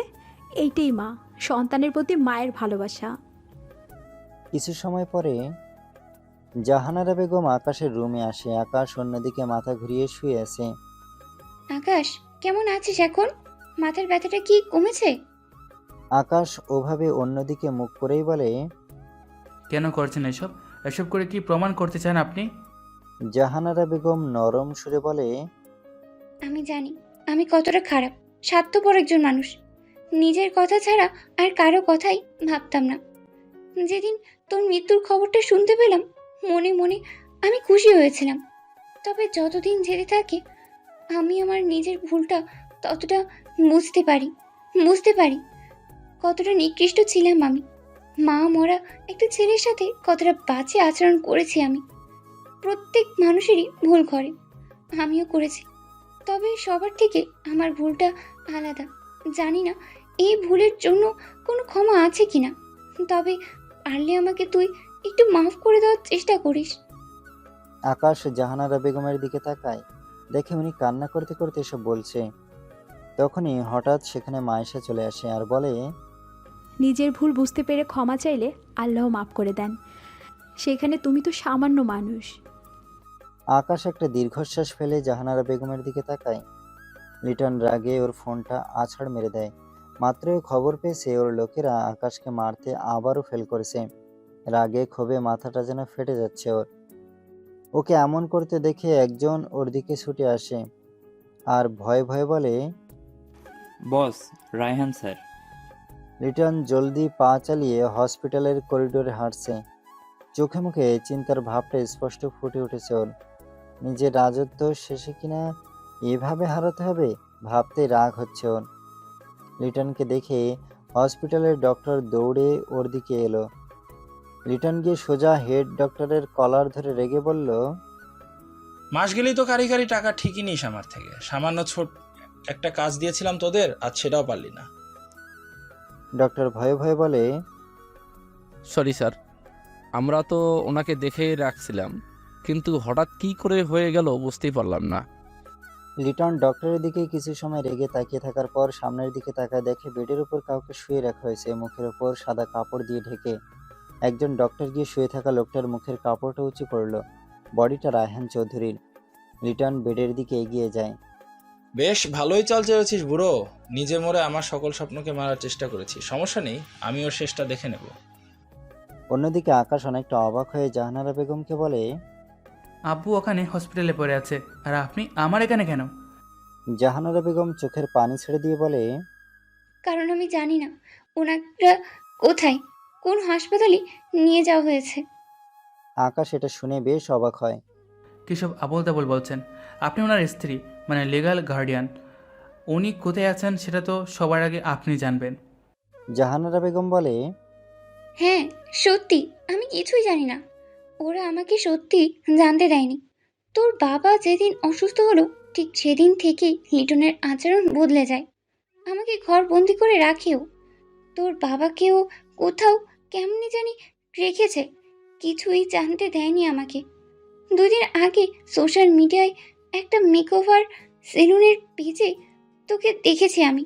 দেখে আমি বিশ্বাস করতে পারছিলাম না যে তুই সত্যি বেঁচে আছিস। আমি ওই সেলুনে ফোন করে জানতে পারি তোর সম্পর্কে। অনেক কষ্টে নিজের কয়েকজন বিশ্বস্ত লোকের সাহায্যে আমি বাড়ি থেকে পালাতে পেরেছি, আর তোকে খুঁজে পেয়েছি। তখন পাশ থেকে মায়েশা বলে ওঠে, লিটন মানে বর্তমান কুইন গ্রুপের চেয়ারম্যান, ওনাকে আমি তো চিনি। সেই দিন উনি এসেছিলেন রেস্টুরেন্টে তুমি চলে আসার কিছুক্ষণ পর। মায়েশা উঠে গিয়ে ওর ব্যাগ থেকে সেদিনের সেই লিটনের দেওয়া প্যাকেট টেনে আকাশকে দিয়ে বলে, এটা আমাকে দিয়ে বলেছিল তোমার সাথে দেখা হলে যেন এটা তোমাকে দেই। আকাশ প্যাকেটটা নিয়ে খুলতে দেখে ছোট একটা চিরকুট, সেটাতে লেখা, যতই পালানোর চেষ্টা করিস তোর মরণ আমার হাতেই লেখা আছে। মায়েশা এখনো বুঝে উঠতে পারছে না। তখন লিটনকে দেখে ওর মনেই হয়নি ও এই গল্পের ভিলেন, বরং মনে হয়েছিল আকাশের কাছের কেউ, যে কিনা আকাশকে কেয়ার করে, ভালোবাসে, আপন ভাবে। লেখাটা পড়তেই আকাশ মুচকি হেসে ওঠে। তখনই টেবিলের উপর থাকা জাহানারা বেগমের ফোনটা বেজে ওঠে। এগিয়ে গিয়ে ফোনটা রিসিভ করে। কানে নিতেই উনি এমন কিছু শুনে যেটা শুনতেই যেন ওনার পায়ের নিচ থেকে মাটি সরে যায়। কলিজাটা কেঁপে ওঠে ওনার। ফোনের ওপাশ থেকে একজন ওনাকে বলছে, রায়হান চৌধুরী আর আমাদের মাঝে বেঁচে নেই। জাহানারা বেগমের চোখে এক মুহূর্তেই পানিরা এসে ভিড় জমিয়েছে, তবে গড়িয়ে পড়েনি। মোবাইলটা হাত থেকে ফসকে মাটিতে পড়ে গেল। কথাটা শুনে ওনার ভেতরটা বরফের মতো জমে গেছে। ওনার এমন অবস্থা দেখে সেখানে থাকা আকাশ আর মায়েশা অনেকটা অবাক হয়ে যায়। মায়েশা ওনার দিকে এগিয়ে গিয়ে কাঁধে হাত রেখে বলে, আন্টি কি হয়েছে? আপনি এমন করছেন কেন? আর কে ফোন করেছিল? মায়েশার এমন কথা ওনার কানে আসতেই ওনার চোখের বাঁধটা যেন ভেঙে যায়। কান্না করতে করতে ফ্লোরে বসে পড়েন উনি আর বলে ওঠে, ওরা ওনাকে বাঁচতে দিল না, মেরে ফেলেছে। আমার স্বামীকে ওরা মেরে ফেলেছে। মায়েশা আকাশের দিকে ঘুরে তাকায়, দেখে আকাশ চোখ বড় বড় করে ওদের দিকেই তাকিয়েছে। পৃথিবীতে একমাত্র আপন বলতে ওর বাবাই ছিল, কিন্তু আজ উনিও চলে গেলেন। এত রাগ, এত অভিমানগুলোর এখন কি হবে? কষ্টের থেকে রাগের পরিমাণটা অনেক বেশি হয়ে গেছে আকাশের। মনের ভেতর একটাই কথা ভাসছে ওর, লিটনকে শেষ করা। যে ওর পুরো জীবনটা শেষ করে দিয়েছে, ওকে মারার চেষ্টা করেছে, ওর বাবাকে মেরেছে, তাকে আজও নিজে হাতে মারতে চায়। মনের ভেতরে জ্বলতে থাকা আগুনটা নিভানোর জন্য আকাশ বর্ষা থেকে উঠে দাঁড়ায়। শহর থেকে কিছুটা ভেতরে পরিত্যক্ত একটা মিল। আগে এটা একটা তেলের মিল ছিল, যেটা অনেক আগেই বন্ধ হয়ে গেছে। কয়েকজন ছেলে মিলে উল্টো করে টাঙানো একটা লোককে মারছে, আর এটার থেকে কিছুটা সামনে বসে সিগারেটের ধোঁয়া উড়াচ্ছে আশরাফ আলী খান। 2 বছর আগেই ওনাকে মেয়রের পদ থেকে বরখাস্ত করা হয়েছে খুনের অভিযোগে। তখনই একজন দৌড়ে ওনার কানের কাছে এসে কিছু বলে, যেটা শুনতেই উনি হেসে ওঠে। লিটন সেখানে ওনার সাথে দেখা করতে এসেছে। লিটনকে দেখে আশরাফ আলী চেয়ারের উপর পা তুলে দেয়, যেটা দেখে লিটনের রাগ হলেও মুচকি হেসে ওনার দিকে এগিয়ে যায়। আশরাফ আলী টিটকিরি করে বলে ওঠে, আরে লিটন, না না, আপনি তো এখন কুইন গ্রুপের চেয়ারম্যান। সরি স্যার, ভুল করে আপনার নাম মুখে নিয়ে ফেলেছি। তোকে বলেছিলাম ভুলেও কখনো আমার সামনে আসবি না। আসলে তো ঠ্যাং আমি ভেঙে দেব। মনে হচ্ছে নিজের পা হারানোর জন্য এখানে এসেছিস। লিটন বলে, আপনি আপনার এমন থার্ড ক্লাস মার্কা হুমকিতে ভয় পায় না, এটা আপনি খুব ভালো করেই জানেন। যাই হোক, যে জন্য এখানে আসা, আপনার পোলা সাকিবের খুনি আকাশ এখনো বেঁচে আছে। এটা শুনতেই আশরাফ রেগে বর্ষা থেকে উঠে দাঁড়ায়। কি যাতা বলছিস, ও তো মরে গেছে। লিটন গিয়ে আশরাফের সামনের চেয়ারে বসে পড়ে, টেবিলের উপর পা তুলে দেয় আর নিজের ফোন থেকে একটা ভিডিও চালু করে ওনার সামনে ধরে। আকাশকে জীবিত দেখে আশরাফ চোয়াল শক্ত হয়ে আসে, রেগে আগুন হয়ে বলে, কোথায় আছে ও এখন? কুইন গ্রুপের সামনে দাঁড়িয়েছে আকাশ। কত বছর পরে এত কাছ থেকে ওর বাবার তিলে তিলে গড়ে তোলা কোম্পানিটা দেখছে ও। ভেতরে যেতেই সিকিউরিটি গার্ডরা ওকে আটকে দেয়। আকাশ ওদের মেরে কিছুটা সামনে যেতেই আরও কয়েকজন ওর পথ আটকে দেয়। আকাশ যখন ওদেরও মারতে যাবে তখন একজন ওর দিকে একটা ফোন ঘুরায় ধরে, দেখে ভিডিও কলে লিটন ওর দিকে তাকিয়ে আছে। হ্যালো ছোট ভাই, এত বছর পরে আবার দেখা হয়ে ভালো লাগলো। আমি প্রথম থেকে জানি তুই আমাকে খুঁজতে এখানে আসবি, তবে আমি তো এখানে নেই রে পাগলা। আমি কোথায় আছি দেখবি? এটা বলেই ও ফোন ঘুরিয়ে ওর ওখানটা দেখাতে থাকে আর দেখায় ও মাইশা আর ওর মাকে একটা চেয়ারের সাথে মুখে টেপ মেরে বেঁধে রেখেছে। এটা দেখে আকাশ রাগে ফুঁসতে থাকে। আরে আরে, এত রাগিস না, এত রাগলে মাথাটা ফেটে যেতে পারে তোর। আকাশ রেগে চিৎকার করে বলে ওঠে, খোদার কসম করে বলছি লিটন, তুই যেখানে থাকিস না কেন আমি তোকে খুঁজে বের করবই। আর তোকে এমনভাবে মারবো যে মৃত্যু তোকে দেখে ভয় পাবে। লিটন হেসে বলে, আরে খুঁজতে কেন হবে, আমি নিজেই তোকে ঠিকানা দিচ্ছি, তুই চলে আয়, আমি তো তোর জন্য অপেক্ষা করছি। এটা বলেই লিটন কলমটা কেটে দেয়। গার্ডের মধ্যে একজন একটা কাগজ ধরিয়ে দেয় আকাশের হাতে। কলটা কেটে লিটন জাহানারা বেগমের সামনে দিয়ে দাঁড়ায় আর বলে, আন্টি আপনি কি জানেন আপনি একজন পাক্কা খিলাড়ি? মানে এখানে থেকে কোনো সুবিধা করতে পারছিলেন না দেখে যেভাবে আপনি দল পরিবর্তন করেছেন, আমি জাস্ট আপনার ফ্যান হয়ে গেছি। যার সাথে কোনোদিন একটু ভালো করেও কথা বলেননি, আগে তার কাছেই ছুটে গেলেন, বাহ। লিটন মাইশার দিকে তাকিয়ে হেসে সেখান থেকে চলে যায়। লিটনের দেওয়া ঠিকানায় আসতেই আকাশের উপর কয়েকজন হামলা করে দেয়। আকাশ ওদের সাথে মারামারি করেছিল, তখনই কেউ একজন এসে ওর বুকে লাথি মেরে দেয়। এতেও কিছুটা দূরে গিয়ে পড়ে। সামনে তাকাতে দেখে আশরাফ আলী খান দাঁড়িয়ে আছে। কই মাসের প্রান্তর, তা না হলে এত কিছুর পর বেঁচে থাকতি না। আর চিন্তা করিস না, এবার তুই বাঁচতে পারবি না। আকাশ উঠে কিছু না বলে আশরাফ আলীর দিকে এগিয়ে আসতে থাকে। উনি আবারও লাথি মারার চেষ্টা করলে আকাশ সরে যায় আর ওনার পেটে কষে একটা ঘুষি মেরে দেয়।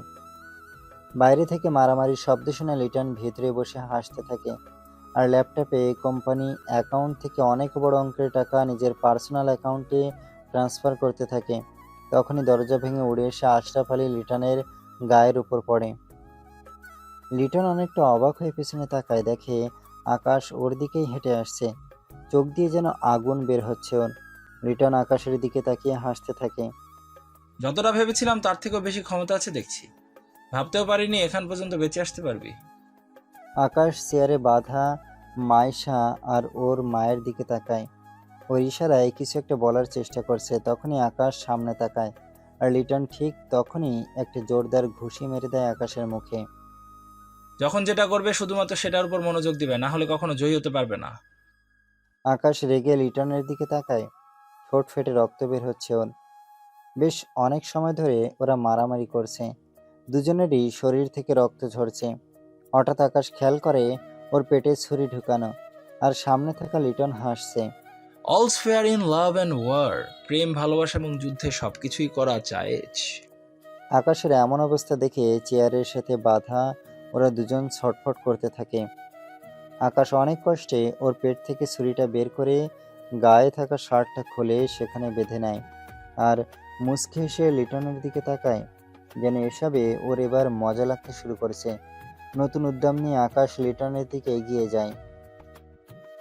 পরের দিন প্রতিটা নিউজ চ্যানেলে একটাই খবর দেখাচ্ছে, এমন একটা অজ্ঞাত লাশ পাওয়া গেছে যার শরীরের প্রতিটা শিরা উপশিরা ছুরি দিয়ে কাটা হয়েছে। সাথে মুখের এমন অবস্থা করেছে যেটা দেখে চেনার কোনো উপায় নেই এটা কে। 2 সপ্তাহ পর মাইশা তুলির সাথে ওর দোকানে মন খারাপ করে বসে আছে। তখনই টিভিতে খবরে দেখায় কুইন গ্রুপের নতুন চেয়ারম্যান হিসেবে আকাশ জয়েন করেছে। এতে কোম্পানির সবাই অনেকটাই খুশি। টিভিতে আকাশকে দেখে মাইশা টিভিটা অফ করে দেয়। তুলি বলে, বলেছিলাম সাবধান, না হলে কিন্তু প্রেমে পড়ে যাবি, এখন বুঝ। মাইশা মন খারাপ করে বলে, বলো না আমার এখন কি করা উচিত? কি করলে ওই হারামিটা আমার মাথা থেকে নামবে? আজকাল আমার কেন জানি কোনো কিছু ভালো লাগছে না। তখনই পেছন থেকে দরজা খোলার শব্দ হয় আর একজন বলে ওঠে, কেউ কি আছে যে আমার সাথে পুরো একটা দিন কাটাতে চায়? মাইশা অনেকটা অবাক হয়ে পেছনে তাকায়, দেখে আকাশ হেসে ওর দিকেই তাকিয়েছে। মাইশা অন্যদিকে মুখ ঘুরিয়ে একটু অভিমানী সুরে বলে ওঠে, না, কেউ যেতে চায় না। আকাশ হেসে মাইশার কাছে এসে হাঁটু গেড়ে বসে পড়ে। মাইশা আর চোখে এটা দেখতে পেয়ে আকাশের দিকে তাকায়। আকাশ হাতে একটা আংটি নিয়ে বলে, এই ফকিরের ফকিরনি হবে? কথা দিচ্ছি, নিজে না খেয়ে তোমাকে খাওয়াবো। যতই ঝগড়া হোক না কেন তোমাকে ছেড়ে চলে যাব না, সব সময় তোমার ছায়া হয়ে পাশে থাকবো। Maisha, will you marry me? Maisha অবাক হয়ে আকাশের দিকে তাকিয়ে আছে। মাইশা যখনই হ্যাঁ বলবে ঠিক তখনই তুলি বলে ওঠে, এবার মনে পড়েছে আমি আগে তোমাকে কোথায় দেখেছিলাম। 4 বছর আগে সেদিন কয়েকজনের হাত থেকে তুমি আমাকে বাঁচিয়েছিলে। মাইশা একটু রেগে তুলির দিকে তাকিয়ে পড়ল, কারণ ও পুরো প্রপোজটায় খারাপ করে দিয়েছে। আমি মাইশার এরকম রাগের চেহারা দেখে আবার মাইশাকে প্রপোজ করি। মাইশা আবার দেরি না করে আমার হাত থেকে আংটিটা পরে নেয়, তারপর আমাকে শক্ত করে জড়িয়ে ধরে। আগামী সপ্তাহে আমি আর মাইশা বিয়ে করছি। বিয়েতে সবার দাওয়াত রইল, আসবেন কিন্তু সবাই। তাহলে আজকের মতো আমাদের এই গল্পটা এখানেই শেষ করা হলো। দেখা হবে পরবর্তী কোনো নতুন গল্পে। ধন্যবাদ সবাইকে।